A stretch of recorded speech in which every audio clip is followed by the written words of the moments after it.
Pag sinabi mong sino si Mary Grace Piatos, ang tanong na yun, sino ang susunod namin papatayin? Yun ang equivalent. Pinatay nila So si yan ano. ang chances na pag-reveal itong listahan na gusto Correct. nilang mangyari, baka mabaril, mapatay, and they will claim. And magyayabang pa sila na pinatay nila. Iyaan ba ay lalong lalakas ang puwersa ng NPA Yes. sa atin pag yung sinapiatos? Kasi sinasabi nila, mandali lang yan, 11 days na gastos, binulsa ang pera, etc. Hindi naman daw talaga napunta sa, dahil hindi ma-reveal yung mga nom de guerre or alias na ginagamit. Pag sinabi mong sino si Mary Grace Piatos, ang tanong na yun, sino ang susunod namin papatayin? Yun ang equivalent.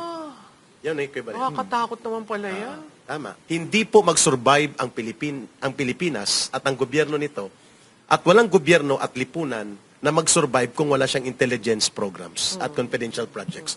Kaya very successful ang bansang Israel sa kanyang military operations kasi they spend much for confidential fund, for agents na nagre-recruit yan pati sa kalaban. Kaya nanalo yan sa 6 days war Kasi pati mga general ng Air Force ng Egypt, ubos recruit. Binibili nila yan at binabayaran. At ganyan po ang kalakaran. Kaya may Mary Grace Piatos yan, may mga pangalan na alias yan kasi bumibili ng impormasyon. And that is called tradecraft and that is called intelligence protocols. Hindi yan mali. Hindi alam ng mga legislators yan? Malamang. Kung alaman nila, they try to ignore sapagkat ang intensyon nila ay palabasin na nangungurakot si Vice President. No. Using alias and using the codes ay hindi indication ng corruption.